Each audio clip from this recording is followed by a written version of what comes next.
Now on KGW News, Tropical Storm Ophelia makes landfall on the East Coast, bringing high winds and flooding. How it will soak the Northeast and the millions who live there.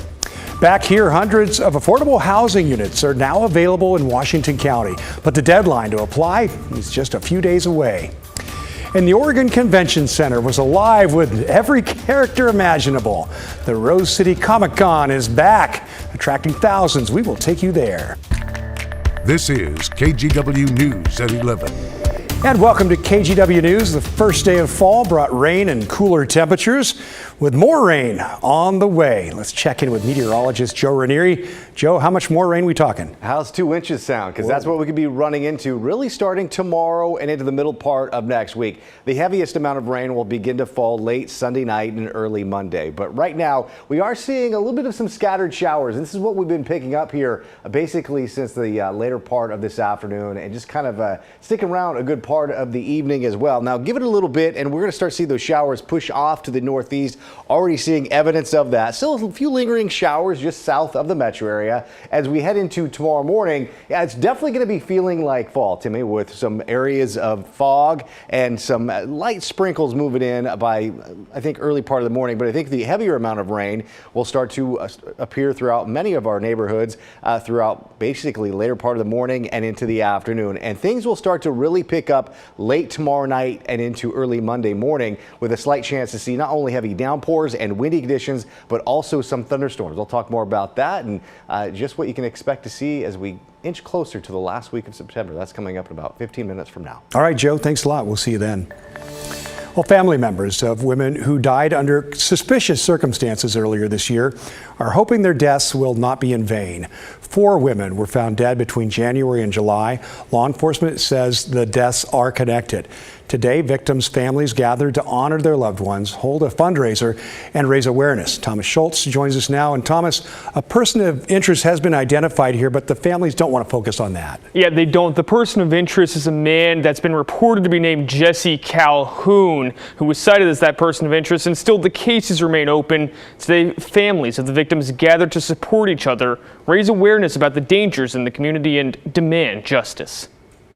This can't be for nothing.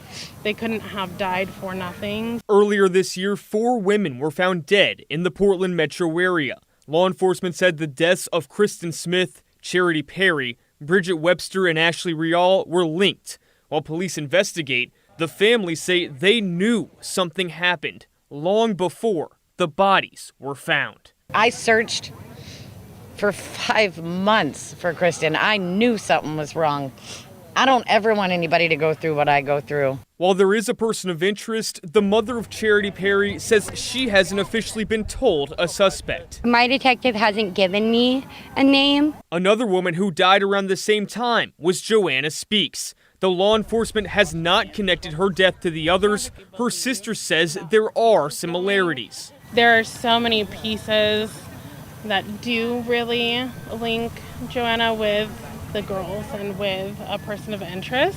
Link Joanna with the girls. And these families worry there's still a danger out there for young women. By May, Multnomah County had more people missing than they did the whole previous year, and that's women and kids. They hope through fundraisers like this one, with pins, pictures, and t-shirts of the women, they can raise awareness of potential dangers, and that someone with information into their cases will come forward.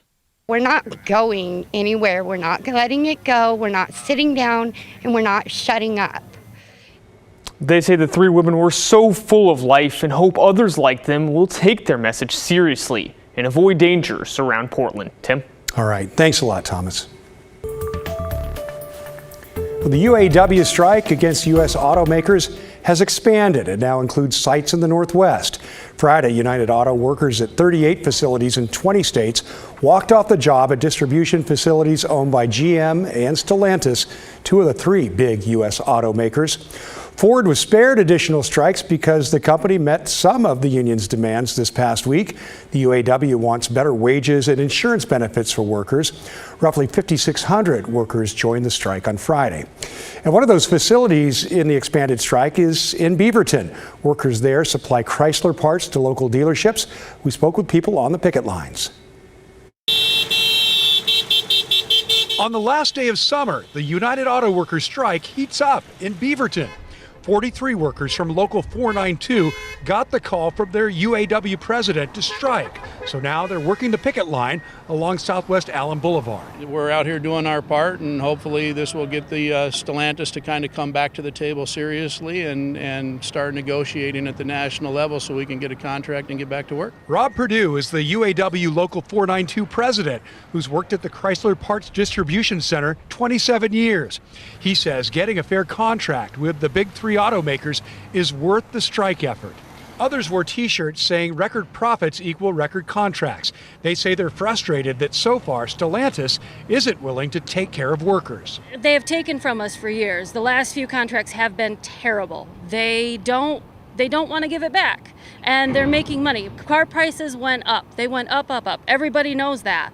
And they're making money hand over fist, but they don't want to give it to the people that make the cars. Sarah Smith says they're already feeling the support from people driving by. We've seen so many people just, they come by, they honk, they wave, and that really brings our spirits up. And from other union workers joining them on the picket line. As it says, an injury to one is an injury to all.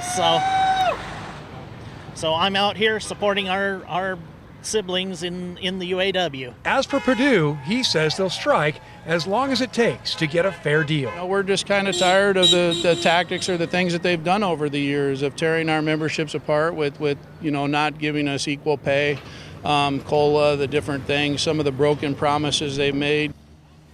Stellantis said on Friday it had made a very competitive offer, and they still have not received a response on it from the UAW, adding that it questions, quote, whether the union's leadership has ever had an interest in reaching an agreement in a timely manner.